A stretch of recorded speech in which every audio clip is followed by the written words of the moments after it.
Number first, 7 जून को कौन सा दिवस मनाया गया है?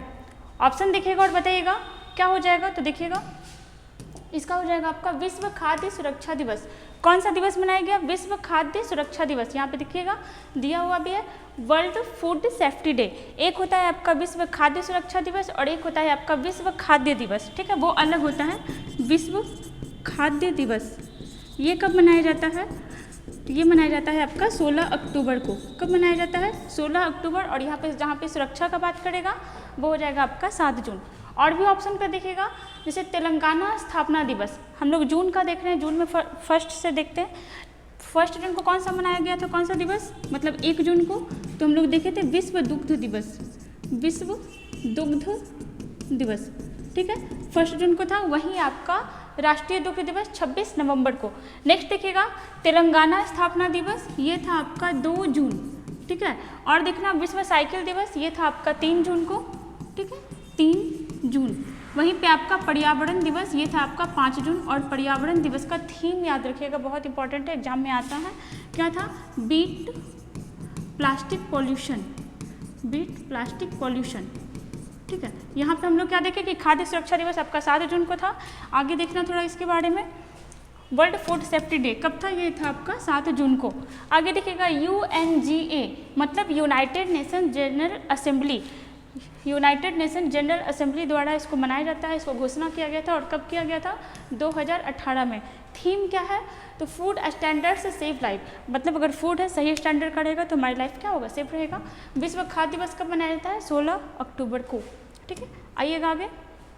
क्वेश्चन नंबर 2, संयुक्त राष्ट्र महासभा के मतलब UNGA, ठीक है, यूनाइटेड नेशन जनरल असेंबली, इसी को कहा जाता है हिंदी में संयुक्त राष्ट्र महासभा के 78वें सत्र के अध्यक्ष कौन बने हैं? मतलब होता क्या है कि यहाँ पे हर हमेशा अध्यक्ष चेंज होते रहता है। तो अभी कौन बने हैं? तो अभी बने हैं आपका, देखिएगा इसका आंसर क्या हो जाएगा? तो ये हो जाएगा आपका फ्रांसिस, देखिएगा डेनिस फ्रांसिस, ठीक है, डेनिस फ्रांसिस आपका संयुक्त राष्ट्र महासभा के 78वें सत्र के अध्यक्ष बने हैं। और इसके जस्ट पहले कौन थे? वो थे साबा क्रोसी, ठीक है, 77वें नंबर के कौन थे? तो ये थे साबा क्रोसी, ठीक है। और ये किस देश के थे? इनका देश भी पूछ लेता है। ये आपका हंगरी कंट्री के थे। कहाँ के थे? हंगरी। और वहीं अगर इनके बारे में बात करते हैं, डेनिस फ्रांसिस ये कहाँ के हैं? तो ये हैं आपके त्रिनिदाद एवं टोबैगो, ये 2 कंट्री नहीं है, ये आपका एक ही कंट्री है। और यहाँ के हैं डेनिस फ्रांसिस जो अभी आपके संयुक्त राष्ट्र महासभा के 78वें सत्र के अध्यक्ष बने हैं। अभी हम लोग देखे थे संयुक्त राष्ट्र महासभा में 5 अस्थायी मेंबर को भी शामिल किया गया था। और ऑप्शन पर देखना एंटोनियो गुटारेस कौन है? तो UNO के महासचिव, ठीक है, UNO के महासचिव कौन है? एंटोनियो गुटारेस। और ये कहाँ के हैं? तो ये हैं आपके पुर्तगाल के, ठीक है, कहाँ के हैं? पुर्तगाल के। वहीं देखना कैथरीन रसेल, कैथरीन रसेल कौन है? तो ये है आपकी यूनिसेफ, ठीक है, यूनिसेफ की कौन है? ये भी प्रमुख है। वहीं देखना आंद्रे अंजोली, तो ये कौन है? ये भी यूनेस्को के प्रमुख है। मतलब सारा आपका अंतर्राष्ट्रीय संगठन है और ये जो चारों नाम थे आपका अंतर्राष्ट्रीय संगठन का ही नाम था। आगे आना, इनके बारे में देखें ये कौन है? तो देखिएगा त्रिनिदाद और टोबैगो के कौन? तो डेनिस फ्रांसिस को क्या बनाया गया है? संयुक्त राष्ट्र महासभा के 78वें सत्र के अध्यक्ष। 77वें कौन थे? साबा क्रोसी। UNG के बारे में देखना संयुक्त राष्ट्र का एकमात्र अंग जहां सभी सदस्य राष्ट्रों का समान प्रतिनिधि है। आगे देखना क्वेश्चन नंबर 3, नए संसद भवन का उद्घाटन किस PM के कार्यकाल में हुआ है? ये तो अभी करंट की वजह से इंपॉर्टेंट है हमारे लिए, आगे जाकर के स्टैटिक भी बन जाएगा और काफ़ी क्वेश्चन इससे आने वाला है, बहुत दिनों तक आते भी रहेगा। इसका आंसर क्या हो जाएगा? तो हम लोग देखे थे इस मैटर पे काफ़ी विवाद भी हुआ था कि आपका राष्ट्रपति जो है संसद का मेंबर होता है, तो इसका स्थापना किसको करना चाहिए था? उद्घाटन किसको करना चाहिए था? राष्ट्रपति को। लेकिन किए थे कौन? तो ये किए थे प्रधानमंत्री नरेंद्र मोदी, ठीक है। आगे आना देखिएगा, ये रहा था हमारा संसद भवन जो कि आपका त्रिभुजाकार में था। ये भी आपसे पूछ सकता है किस शेप का है हमारा संसद भवन? तो ये हो जाएगा आपका त्रिभुजाकार। इसमें 3 द्वार थे। हम लोग देखते हैं यहाँ पे एडिशनल फैक्ट, जैसे उद्घाटन से पहले देखना कि इसका नींव कब रखा गया था, तो नींव रखा गया था 10 दिसंबर 2020 को, ठीक है। और बहुत जल्दी, मतलब 3 साल भी पूरा नहीं लिया और इतना जल्दी इतना ज़्यादा सुंदर भवन, संसद भवन क्या हुआ, बन करके तैयार हो गया। नींव कब पड़ा था, 10 दिसंबर 2020 को, और संसद भवन के उद्घाटन पर 75 रुपया का सिक्का का क्या हुआ, चालू किया गया। और क्यों, क्योंकि हमारे आज़ादी का 75 साल हो रहा है। यहाँ पे 3 तरह के द्वार हैं। कौन सा द्वार, तो ज्ञान, शक्ति और कर्म। याद रखना, ज्ञान, शक्ति, कर्म, 3 नाम है, चौथा कुछ और दे देगा, बोलेगा बताओ इनमें से कौन सा द्वार नहीं है। जैसे कालीन इंपॉर्टेंट है, इसमें क्या किया गया ना कि संसद भवन में जितना कुछ भी लगा है वो अलग अलग राज्य से मंगाया गया है, ताकि क्या हो कि हमारे संसद भवन में, मतलब जो आपका भारत का संसद भवन में, उसमें हर एक राज्य का कंट्रीब्यूशन हो। कालीन कहाँ से मंगाया गया है, तो ये मंगाया गया है कहाँ से, मिर्ज़ापुर से। वहीं जो अशोक चक्र लगाया गया है संसद भवन में, वो कहाँ से मंगाया गया है, वो आपका मंगाया गया है इंदौर से, ठीक है। इंदौर से जो आपका अशोक चक्र लगाया गया है वो इंदौर का है। आगे देखना, जैसे देखिएगा चोल वंश। अब चोल वंश क्या बोल रहा है, चोल वंश आपका कनेक्ट हो गया था संसद भवन में, कैसे, तो चोल वंश का ही राजकीय चिन्ह, जिसका नाम क्या था, शंगुल, है ना, शंगुल, इसको कहाँ पे लगाया गया है, तो लोकसभा में जो लोकसभा स्पीकर का जो सीट होगा उसके बगल में क्या लगाया गया है, शंगुल, जो आपका चोल वंश का प्रतिनिधित्व करता है। ये 4 फ्लोर का है ना। और अगर बात करते हैं तो उद्घाटन कब हुआ, 28 मई 2030 को, और नींव कब रखा गया था, 10 दिसंबर 2020 को। आकार कैसा है, त्रिभुजाकार। एरिया कितना है, तो देखना 64,500 मीटर स्क्वायर। वास्तुकार बहुत ज़्यादा इंपॉर्टेंट, ठीक है, बहुत ज़्यादा। वास्तुकार कौन है, तो विमल पटेल। बनाया कौन है, किस कंपनी द्वारा, तो टाटा प्रोजेक्ट लिमिटेड द्वारा और सेंट्रल विस्टा प्रोजेक्ट के द्वारा बनाया गया था। बात करते हैं लोकसभा सीट कितना बनाया गया है, 888, और राज्यसभा सीट तो 384, ठीक है। लोकसभा का जो थीम है वो किस प्रकार का है, तो वो है आपका मोर का, जो हमारा राष्ट्रीय पक्षी है। और अगर बात करते हैं राज्यसभा का, तो वो है लोटस कमल, जो हमारा राष्ट्रीय पुष्प है। और अगर इन तीनों को ऐड कर देंगे, मतलब अगर आपसे पूछता है कि संयुक्त बैठक के लिए कितना बनाया गया है, तो ये हो जाएगा आपका 8 4 12 और 16 और 1 17, ठीक है, और 8 3 11 और 1 12, मतलब 1272 सीट किस लिए है, तो ये आपका संयुक्त अधिवेशन के लिए। आगे जाकर के क्या होगा, लोकसभा और राज्यसभा का भी सीट क्या होगा, बढ़ेगा, ठीक है। ये पे देखना, जैसे ये पूरा बाहर से हो गया आपका संसद भवन। यहाँ पे देखना ये मोड़ के थीम वाला क्या है, तो ये आपका लोकसभा हो गया, राज्यसभा हो गया, मतलब इस टाइप का अंदर बना हुआ है। आगे आइएगा, क्वेश्चन नंबर 4, महिलाओं के लिए मुफ्त यात्रा के लिए वो शक्ति स्मार्ट कार्ड योजना की शुरुआत किस राज्य में की गई है। कौन सा कार्ड है, तो देखना शक्ति स्मार्ट कार्ड योजना, ये वैसा ही है जैसा हिमाचल प्रदेश में कुछ दिन पहले हुआ था। क्या हुआ था, तो हिमाचल प्रदेश में हम लोग देखे थे एक योजना स्टार्ट हुआ था। उस योजना का क्या नाम था, नारी को नमन योजना। क्या नाम था, नारी को नमन योजना। उसमें था कि महिलाओं को 50% भाड़ा, ठीक है, बस भाड़ा क्या लगेगा, नहीं लगेगा। और यहाँ पर क्या है, तो देखना ये अभी हुआ है कर्नाटक में, और कर्नाटक चुनाव अभी हुआ था ना, कौन बने थे सीएम, येदियुरप्पा। तो उसमें क्या था ना कि वहाँ का मैनिफेस्टो होता है, जब चुनाव होने वाला होता है तो वो कोई भी पार्टी अपना मैनिफेस्टो निकालता है कि अगर हमारी सरकार आएगी तो हम ये करेंगे, वो करेंगे, फलना ठिकाना, ठीक है। तो उसमें ये एक मैनिफेस्टो में ये भी था, कर्नाटक सरकार बोला था कि अगर हम आएंगे तो महिलाओं को काफ़ी ज़्यादा प्रेफरेंस मिलेगा, और वही चीज़ यहाँ पे हुआ है, शक्ति स्मार्ट कार्ड योजना लाया गया। अब इस योजना में क्या है कि जो महिला इस योजना को, मतलब इस कार्ड को बनवा लेगी, कौन सा कार्ड, शक्ति कार्ड को, तो इनको क्या होगा कि मुफ्त यात्रा ही कर सकेंगी। वो नारी को नमन में क्या था, 50% ऑफ था, यहाँ पे फुल्ली ऑफ है, ठीक है। तो यहाँ पे क्या हो गया हमारा आंसर, कर्नाटक। और क्या है, शक्ति स्मार्ट कार्ड योजना ऐसा ही नहीं है, अगर ये कार्ड बना लेगी तो फिर इनको फ्री यात्रा कर सकती है। कर्नाटक के बारे में देखते हैं, तो राजधानी क्या हो जाएगा, बेंगलुरु। अभी यहाँ के सीएम कौन बने हैं, BS येदियुरप्पा, जो आपके कांग्रेस पार्टी से हैं। अगर बात करते हैं कर्नाटक में, तो सबसे लंबा है ना, सबसे लंबा प्लेटफॉर्म कहाँ बनाया गया है, तो कर्नाटक के हुबली में, ठीक है। और कितना लंबा है, तो 1507 मीटर, मतलब 1.5 किलोमीटर लगभग, ठीक है। आगे आइएगा, इसे देखना तेलंगाना में, तो यहाँ पे अभी कूल रूफ योजना लाया गया था। उड़ीसा में, तो उड़ीसा के 3 जिले में सोने का भंडार मिला था। और अगर देखना तो हिमाचल प्रदेश, यहीं आपका क्या था, नारी को नमन योजना, नारी को नमन योजना, ठीक है। ये देखिएगा फिगर यहाँ पे। आगे आइएगा क्वेश्चन नंबर 5, फिर से बहुत बहुत बहुत ज़्यादा इंपॉर्टेंट। तमिलनाडु राज्य की माउंट एवरेस्ट पर फतह करने वाली पहली महिला कौन बनी है? ठीक है, तमिलनाडु मतलब भारत, किसी एक पर्टिकुलर स्टेट के बारे में बोला कि इस स्टेट की पहली महिला जो माउंट एवरेस्ट को फतह कर चुकी है। सबसे पहले तो आइएगा तो माउंट एवरेस्ट, इसका ऊंचाई कितना है? तो 8848 मीटर। ठीक है, कहाँ की है? तो ये है आपके तमिलनाडु की। यहाँ पे देखिएगा मुथमिनाज सेल्वी, ठीक है, क्या नाम है? Muthamizh Selvi, first Tamil Nadu women to scale Mount Everest. कहाँ के? तमिलनाडु के। और नाम क्या है इनका? मुथमी सेल्वी। यहाँ पे देखिएगा ये आपके तमिलनाडु के खेल मंत्री हैं, ठीक है, स्टालिनगढ़ के, इनका भी नाम है उदयन स्टालिन।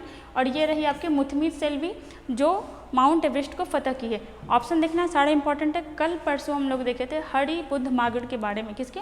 हरि बुद्ध मागड़ के बारे में। क्या देखे थे इनके बारे में? तो इनके बारे में ये देखे थे कि पहले मतलब ऐसा कर सकते हैं, पहले तो नहीं थे लेकिन ये आपके सैनिक जवान टाइप के जवान रहे थे और इन अपना दोनों पैर खो चुके थे। उसके बाद ये जाकर के माउंट एवरेस्ट फतह किए थे। अभी हाल ही में कौन? हरि बुद्ध मागड़। कामिरीता शेरपा के बारे में देखते हैं तो 26 बार, ठीक है, 26 बार माउंट एवरेस्ट फतह करने वाली पहली महिला कामिरीता शेरपा।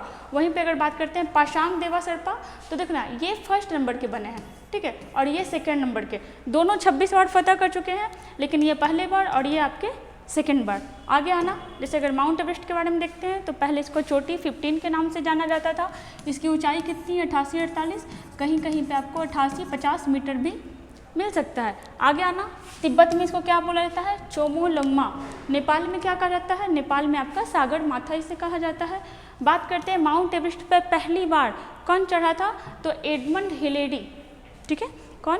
एडमंड हिलेरी, जो कहाँ के थे? तो ये थे आपके न्यूजीलैंड के, न्यूजीलैंड। वहीं बात करते हैं तेंजिंग नोर्गे, तो ये हैं आपके भारतीय मूल के नेपाली, ठीक है। तो ये दोनों थे पहली बार फतह करने वाले। और कब?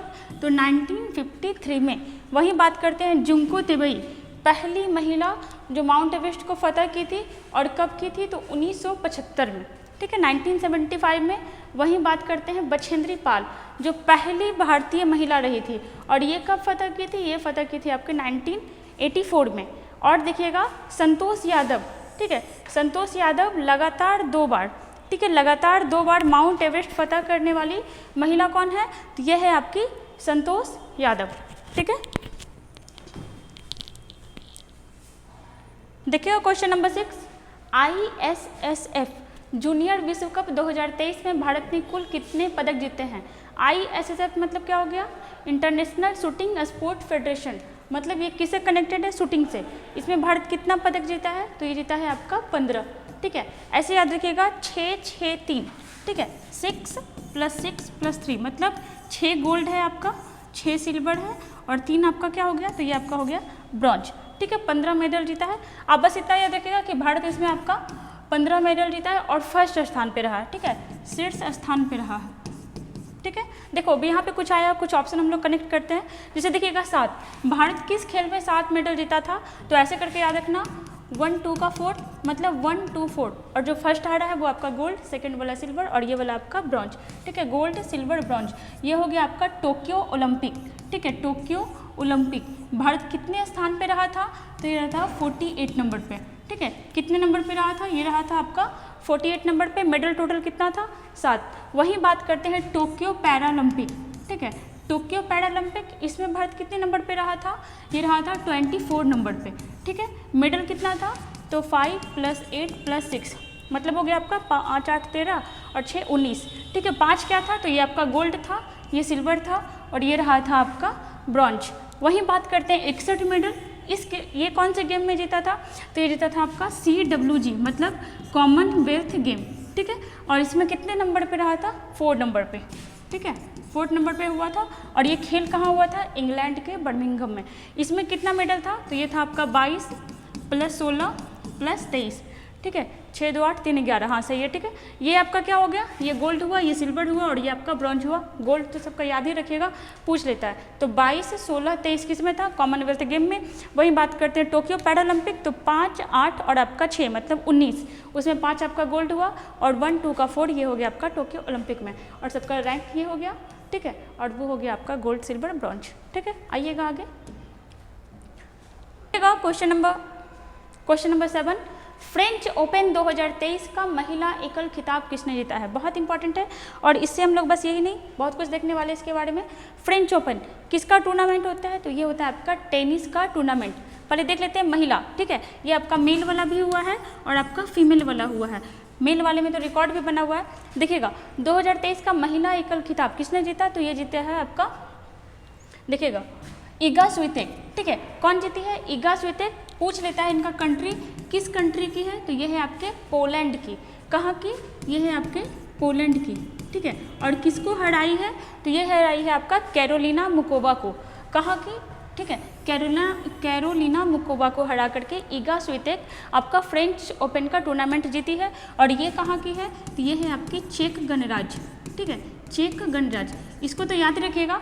इसमें इससे भी ज़्यादा इंपॉर्टेंट है कि मेल वाला, ठीक है, मेल वाला कौन जीता है? ये तो फीमेल का हो गया। मेल वाला जीता है आपका नोवाक जोकोविच, ठीक है। कहाँ के हैं? तो ये है आपके सर्बिया की, ठीक है, सर्बिया के। और बहुत बार इन लोग का कंट्री ही पूछ लिया गया है कि किस कंट्री के लोग जीते हैं, सर्बिया के हैं। और देखिएगा ये टोटल मिला करके 23, ठीक है, मतलब टोटल 23 ग्रैंड स्लैम जीतने वाले ये पहले इंसान बन चुके हैं। मतलब सबसे ज़्यादा ये अवार्ड जीतने का मतलब रिकॉर्ड किसके पास है? तो ये है आपके नोवाक जोकोविच के पास, जो अपने आप में क्या बन गया, एक रिकॉर्ड बन चुका है। और ये किसको हराए थे? तो ये हराए थे कैस्पर रुड को। और ये कहाँ के हैं? तो ये हैं आपके नॉर्वे के। बहुत इंपॉर्टेंट है, इस साल जो भी एग्जाम आएगा, मतलब जो भी होगा उसमें एक क्वेश्चन पूछते ही जाएगा। महिला वाला में इगा स्वितेक और मेल वाले में नोवाक जोकोविच, ठीक है। हराने वाले के बारे में भी पूछ लेता है। देखिएगा थोड़ा इसके बारे में। टेनिस का ये आपका 4 टूर्नामेंट होता है, ठीक है, 4 होता है। कौन कौन सा होता है? यहाँ पे देखिएगा मेल वाले में दिया हुआ है नोवाक जोकोविच जीते हैं, जो सर्बिया के हैं। और ऑस्ट्रेलियन ओपन में क्या देखें, ये ऑस्ट्रेलियन वाला है। आगे आइएगा, देखिएगा अभी हम लोग फ्रेंच वाला देख रहे थे। बात हो रहा है यहाँ पे कि ये जो आपका टूर्नामेंट होता है ये 4 तरह का होता है। कैसा कैसा? तो ऑस्ट्रेलियन होता है, इसका ट्रैक होता है एक, देखिएगा AFW और इसको A करके याद रखिएगा, ठीक है। US अमेरिका, ठीक है, इसको अमेरिका भी कहा जाता है ना, अमेरिका। अब इससे क्या हो गया कि अफवाह, ठीक है, अफवाह करके याद रखना। पहला कौन सा ये टूर्नामेंट होता है? तो ये होता है ऑस्ट्रेलियन ओपन, सेकंड वाला फ्रेंच ओपन, थर्ड वाला विंबलडन और चौथा वाला आपका US ओपन। यही आपका क्रम होता है। पहले ऑस्ट्रेलियन वाला होता है, फिर फ्रेंच। और अभी जो हम लोग क्वेश्चन देखे थे वो कौन वाला देखे थे? वो फ्रेंच वाला देखे थे। इट मीन्स कि अगर अभी फ्रेंच वाला हुआ तो ऑस्ट्रेलियन वाला इसके पहले हो चुका था। देखिए कंफ्यूज नहीं करिएगा, ये जो आपका टेनिस टूर्नामेंट होता है ये 4 होता है और इसका ये ट्रिक होता है अफवाह। ऐसे आप याद रखोगे तो चारों आपको क्रम याद हो जाएगा कि सबसे पहला ऑस्ट्रेलियन, फिर फ्रेंच, फिर विंबलडन और फिर आपका US ओपन। और US ओपन को अमेरिका करके याद रखिएगा तो याद हो जाएगा। अभी हम लोग फ्रेंच वाला देखें, इसका मतलब है कि इसके पहले ऑस्ट्रेलिया वाला हो चुका था। और ऑस्ट्रेलिया वाला कौन जीता था? तो नोवाक जोकोविच, ठीक है। जो हम लोग देखें कि नोवाक जोकोविच बहुत ज़्यादा जीत चुका है। कितना जीत चुका? टोटल 23। और ऑस्ट्रेलियन वाले में महिला में कौन जीती थी? तो एरिना सैबलेंका, ठीक है। ये तो पहले का था, कनेक्ट भी करना फ्रेंच वाले से। अब देखिएगा सबसे पहले ये होता है जनवरी से फरवरी के बीच, मई से जून के बीच, जुलाई से अगस्त और अगस्त से सितंबर, ठीक है। अभी ये मई से जून वाला हुआ, ठीक है, 11 जून को ख़त्म हुआ था। अब ये पूछ लेता है कि इसका स्थापना कब हुआ था? तो देखना स्थापना देखिएगा, ऑस्ट्रेलियन ओपन का 1905 में हुआ था, फ्रेंच ओपन का 1891 में हुआ, विंबलडन 1877 में हुआ और US ओपन का स्थापना कब हुआ था? 1881 में। मतलब इसमें सबसे ज़्यादा पूछ लेता है सबसे पुराना कौन सा है और सबसे नया कौन सा है? तो पुराना हो जाएगा विंबलडन ओपन और नया हो जाएगा आपका ऑस्ट्रेलियन ओपन। इससे भी ज़्यादा इसमें क्या पूछता है कि कौन सा हार्ड कोर्ट पे खेला जाता है, कौन सा ग्रास कोर्ट पे, कौन सा क्ले कोर्ट पे। तो याद रखिएगा कि जो सबसे शुरुआत वाला और सबसे लास्ट वाला, ठीक है, वो आपका हार्ड कोर्ट पे खेला जाता है। हार्ड कोर्ट मतलब फर्स्ट और लास्ट वाला होता है वो होता है हार्ड कोर्ट। हार्ड कोर्ट मतलब हार्ड रहता है, ठीक है, वहाँ पे। और देखिएगा उसके बाद पूछ लेता है कि आपका क्ले पे या फिर फ्रेंच ओपन जो होता है किस पे होता है? तो वो होता है क्ले। और क्ले मतलब क्या हो गया? मिट्टी, ठीक है। क्ले मतलब क्या हो गया? मिट्टी। मतलब सबसे ज़्यादा मुश्किल यही होता है, मिट्टी पे खेलना होता है ये। और तीसरा देखिएगा विंबलडन, ये किस पे होता है? तो ये आपका ग्रास कोर्ट पे होता है। किस पर होता है? ग्रास। और ग्रास मतलब क्या हो गया? घास। अगर आप पूछिए तो सबसे ज़्यादा इंपॉर्टेंट यही है, यही पूछ लेता है कि हार्ड कोर्ट पे कौन सा होता है? तो फर्स्ट और लास्ट। सबसे पहले आप ये ट्रिक याद रखना, अफवाह, ठीक है। और ऐसे ही आप याद रखना कि फर्स्ट और लास्ट वाला हार्ड होता है, फिर क्ले, ठीक है। क्ले वाला आपका कौन सा होता है? तो फ्रेंच वाला होता है। और आपका ग्रास वाला वो आपका कौन सा बच गया? विंबलडन, ठीक है। अभी हाल ही में फ्रेंच ओपन हुआ था, कहाँ हुआ? तो पेरिस, ठीक है, फ्रांस ऐसे भी उसका राजधानी पेरिस है, वही हुआ। कब से कब तक चला? 24 मई से लेकर के आपका 11 जून तक, ठीक है। मेल में कौन जीता तो हम लोग अभी देख चुके हैं, नोवाक जोकोविच, ये आपका फ्रेंच वाला तो जीता ही, और इसके पहले ऑस्ट्रेलिया वाला भी जीत चुका था। टोटल कितना जीत चुका है अभी तक? 23, जो सबसे ज़्यादा जीता हुआ है। और किसको हराया था? कैस्पर रूट, ठीक है। थोड़ा हार्ड नाम है, चूँकि विदेशी नाम है तो हम लोग इसको बार बार देखते रहेंगे, रिपीट करते रहेंगे, सो याद हो जाएगा, ठीक है। आगे आइएगा, क्वेश्चन नंबर 8, किस देश ने सार्वजनिक उपयोग के लिए दुनिया की पहली स्वचालित उड़ान टैक्सी का परीक्षण किया है? मतलब अब उड़ के क्या होगा, ट्रांसपोर्टेशन का काम कर सकते हैं, एक जगह से दूसरी जगह जा सकते हैं। ऐसा ही हम लोग अपने भारत में देखे थे, क्या देखे थे? तो रोपवे सेवा, ठीक है। मतलब ऐसे लटक लटक कर कहाँ जा सकते हो, मतलब रोड पर का भीड़ अगर ज़्यादा हो गया है तो आप रोपवे सेवा से कहाँ कर जा सकते हो कहीं भी। ये आपका भारत कर चुका है, और भारत ऐसा करने वाला तीसरा देश है। तो पहला तो कौन है? पहला है आपका बोलीविया, ठीक है, बोलीविया। दूसरा है आपका मैक्सिको, और तीसरा है आपका भारत। और भारत में भी कौन शहर में? तो ये हुआ है आपका यूपी के वाराणसी में, ठीक है, यूपी के वाराणसी में। और क्या हुआ है? रोपवे सेवा, किस चीज़ के लिए? तो यातायात के लिए। क्वेश्चन क्या है यहाँ पे? स्वचालित उड़ान टैक्सी कौन शुरू किया है? तो ये शुरू किया है आपका, ऑप्शन यहाँ पे गलत दिया हुआ है, इसका आंसर हो जाएगा आपका इजराइल, ठीक है। क्या हो जाएगा? ये होगा इजराइल। इजराइल जो है आपका स्वचालित टैक्सी सेवा शुरू किया है। इजराइल के बारे में बात करते हैं तो कैपिटल क्या हो जाएगा? Jerusalem, Jerusalem. और वहीं अगर वहाँ के राष्ट्राध्यक्ष के बारे में बात करते हैं तो कौन हो जाएंगे? बेंजामिन नेतन्याहू, बेंजामिन नेतन्याहू, ठीक है, बेंजामिन नेतन्याहू यहाँ के राष्ट्राध्यक्ष हो गए। बात करते हैं तुर्की के बारे में, तो तुर्की का नाम चेंज हो गया है, ये लगा दिया है राष्ट्र में तुर्की। ऑपरेशन दोस्त यहाँ भारत के द्वारा भेजा गया था। कनाडा के बारे में देखते हैं तो सबसे लंबा तटीय सीमा वाला देश कौन सा हो जाएगा? कनाडा। अभी यहाँ भयंकर आग लगा हुआ है। देखते हैं चाइना के बारे में, तो चाइना का कैपिटल क्या है? बीजिंग। यहाँ के PM कौन बने हैं? तो ली कियांग,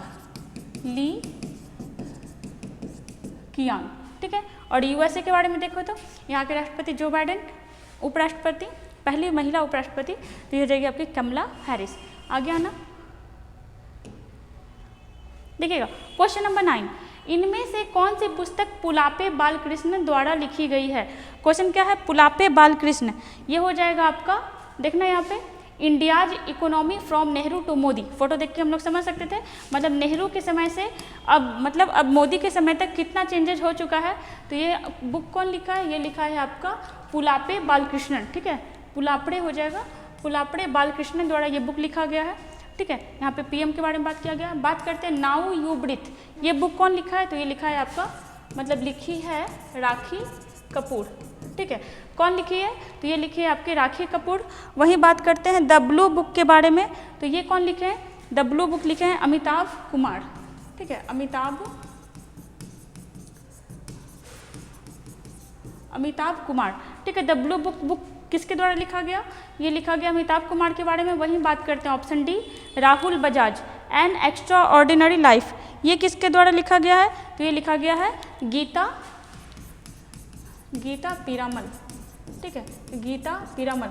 देखना ये सारा बुक जो है आपका करंट का ही है, तो याद रखना कोई भी क्वेश्चन आ सकता है, जरूरी नहीं है कि क्वेश्चन वाला ही है, ठीक है। The blue book Amitabh Kumar, now you breathe Rakhi Kapoor, और यहाँ पे राहुल बजाज, ये लिखा गया है गीता पीरामल के बारे में। और ये जो आपका इकोनॉमी और बात किया गया प्राइम मिनिस्टर, तो ये हो जाएंगे आपके पुलापड़े बालकृष्णन। आगे है ना, क्वेश्चन नंबर 10 देखिएगा, अरब सागर में कौन सा चक्रवात आने वाला है? और देखो इस चक्रवात का थोड़ा बहुत व्यू दिख भी रहा है, ठीक है, हवा जो चल रहा है। और देखो इंपॉर्टेंट इसलिए क्योंकि मैक्सिमम चक्रवात जो है ना, ये आपका बंगाल की खाड़ी में आता है, लेकिन ये चक्रवात अरब सागर में आ रहा है, और इस साल का पहला चक्रवात अरब सागर में आ रहा है। अरब सागर मान लो कि ये भारत है, ठीक है, तो ये क्या हो जाएगा आपका इधर अरब सागर, ठीक है, अरब सागर, ठीक है। और ये हो जाएगा आपका बंगाल की खाड़ी, बंगाल की खाड़ी, और ये हो जाएगा आपका हिंद महासागर।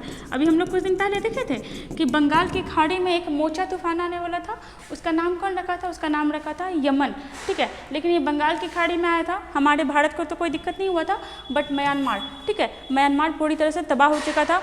भारत उस समय भी एक ऑपरेशन भेजा था जिसका नाम क्या था? ऑपरेशन करुणा, ठीक है। और अब क्या हो रहा है कि अब अरब सागर में, पहले तो ये पाकिस्तान को धोने वाला था, लेकिन अब क्या हुआ है कि अब ये भारत भी आ रहा है, ठीक है। भारत में यहाँ पे गुजरात है, और गुजरात में कच्छ, कच्छ का रण का नाम सुने होंगे। अब इसका थोड़ा बहुत दिशा जो है आपका कच्छ के रण की ओर मुड़ गया है और भारत में अलर्ट भी जारी कर दिया गया इस वजह से। अब देखिएगा क्वेश्चन पे आते हैं, अरब सागर में कौन सा चक्रवात आने वाला है, तो इसका नाम है आपका बिपरजॉय। ठीक है, क्या नाम है, बिपरजॉय। और मोचा के बारे में बात करें तो इसके पहले कौन सा तूफान आया था, तो ये आया था मोचा, 2023 में ही आया था, बंगाल की खाड़ी में आया था। नामकरण कौन किया था, तो वो किया था आपका यमन। ठीक है, और कहाँ तबाही मचाया था, तो म्यांमार में, और इस बार जो आ रहा है ये आपका पाकिस्तान। ठीक है, और भारत में भी थोड़ा बहुत इसका असर दिख सकता है, क्या दिख भी रहा है थोड़ा बहुत। आगे आइएगा, जैसे देखिएगा हम लोग पिछले बार भी देखे थे कि चक्रवात का नामकरण कैसे होता है। तो पहले देखो, पहली बात तो नाम क्यों रखते हैं, नाम रखने का रीज़न क्या होता है, यहाँ पे देखना क्वेश्चन एक छूट गया। बिपरजॉय के बारे में बात करते हैं, नाम कौन रखा है, तो ये रखा है आपका बांग्लादेश। ठीक है, कौन रखा है इसका नाम, बांग्लादेश। इसका मतलब क्या होता है, बिपरजॉय का मतलब ये होता है आपका विनाशक। ठीक है, विनाशक। अब आओ यहाँ पे कि आखिर तूफान का भी नाम रखने का जरूरत क्यों है, तो देखो ऐसा नहीं है हमेशा चक्रवात आते रहता है। जैसे अभी कुछ दिन पहले ही मोचा आया था, होता क्या कि किसी चीज़ का जब आदमी नाम रख देता है तो उससे उस चीज़ को इंडिकेट करना आसान हो जाता है। अब जैसे नाम रख दिया गया बिपरजॉय, तो उस वजह से हर जगह अलर्ट जारी हो रहा है कि यहाँ पे ये तूफान आने वाला है। नाम नहीं होता तो बस तूफान करते रहते। अब नाम रख दिया गया है बिपरजॉय। अब बांग्लादेशी नाम क्यों रखा, बांग्लादेश तो आपका इधर है और चक्रवात आपका इधर आ रहा है, फिर नाम वो क्यों रखा, तो इसका भी रीज़न है। ये पूरी तरह से बना हुआ सिस्टमेटिक ढंग से कि नाम कौन रखेगा। अब कैसे हुआ, तो पहले क्या था कि कोई भी नाम रख दिया जाता था, या तो फेमस आदमी हो, फेमस साधु महात्मा हो, देश हो, किसी के भी नाम से। उसके बाद फिर क्या हुआ कि 2004 से, ठीक है, 2004 से पर्टिकुलर हो गया कि यही देश नाम रखेगा। अब इसका भी योजना कैसे हुआ, तो देखिएगा पहले तो 2000 ईस्वी में, ठीक है, 2000 ईस्वी में विश्व मौसम संगठन WMO द्वारा 8 देश का ग्रुप बनाया गया, जिसमें हमारा भारत भी था, पाकिस्तान भी था, और भी आपका हिंद महासागर के आसपास का कंट्री था। सिर्फ हिंद महासागर नहीं, अरब सागर, हिंद महासागर और बंगाल की खाड़ी के आसपास का जो भी कंट्री था उसके 8 देश को, ठीक है, किसके द्वारा, तो WMO के द्वारा संगठित किया गया और कहा गया कि नामकरण ये करेगा। लेकिन ठीक है, कितने 2000 का बात कर रहा है, 2018 में, ठीक है, 2018 में इसमें 5 कंट्री और शामिल हो गया। मतलब पहले 8 कंट्री था, 5 कंट्री और शामिल हो गया, टोटल कितना देश हो गया, 13 देश। ठीक है, अब यह 13 देश मिल करके, ऐसा नहीं है कि जब तूफान आने वाला होता है तो जल्दी जल्दी नाम बनाता है, यह 13 देश अपना नाम दे चुका है। मतलब भारत की ओर से भी 13 नाम पहले ही बना करके WMO को भेज दिया गया, पाकिस्तान के द्वारा भी बनाया गया होगा 13 नाम। मतलब इन टोटल 13 देश के साथ 13 देश मिलकर के 13 नाम पहले ही बना लिया। टोटल कितना नाम हो गया, तो ये हो गया आपका 169। ठीक है, 169 नाम WMO को दे दिया गया है। और जब भी कोई तूफान आने वाला होता है तो अल्फ़ाबेटिकल, ठीक है, मतलब ABCD के द्वारा, जैसे इसके पहले जो हम लोग देखे थे मोचा, इसका नामकरण कौन किया था, यमन। ठीक है, यमन किससे स्टार्ट होता है, तो ये स्टार्ट होता है बाई से, तो उस अकॉर्डिंग तो बाई के बाद जेड आता है, तो जेड से किसी देश का नाम रखना चाहिए था। मतलब इस चक्रवात का नाम कौन रखता है, जिस देश का नाम जेड से है। लेकिन इस ग्रुप में, मतलब ये जो 13 देश का ग्रुप है, इसमें किसी का नाम जेड से भी नहीं था, ए से भी नहीं था। उसके बाद बाई के बाद क्या था, तो बी था, और बी फॉर क्या है, तो बांग्लादेश। तो बांग्लादेश के द्वारा सुझाया गया नाम को ही नाम रखा गया। समझ में आया, सिंपल इतना याद रखना है कि 13 देश मिलकर के 13 नाम पहले किसको दे दिया है, तो WMO को। और यहाँ पे जो नामकरण होता है ये अल्फ़ाबेटिकल होता है। जैसे पहले यमन नाम रखा था, जो कि बाई से उसका नाम था, उसके बाद जेड कोई नाम नहीं था, ए से भी कोई नाम नहीं था, तो फिर बी से था बांग्लादेश। अब देखो फिर अगर कोई तूफान आने वाला रहेगा, मान लो उसके बाद धीरे धीरे फिर आई आएगा, तो इंडिया के द्वारा जो नाम सजाया गया है वो एक नाम उठा करके कहाँ इसमें डाल दिया जाएगा। और जब ये 169 नाम खत्म हो जाएगा, अभी तो खत्म होने वाला है नहीं क्योंकि बहुत लंबा लिस्ट है, जब 169 नाम खत्म हो जाएगा तो फिर 13 नाम का लिस्ट बना करके दे दिया जाएगा। ठीक है, चलिए यहाँ पे हमारे 10 क्वेश्चन कंप्लीट हुआ। ऐसे ही बने रहिए हमारे साथ।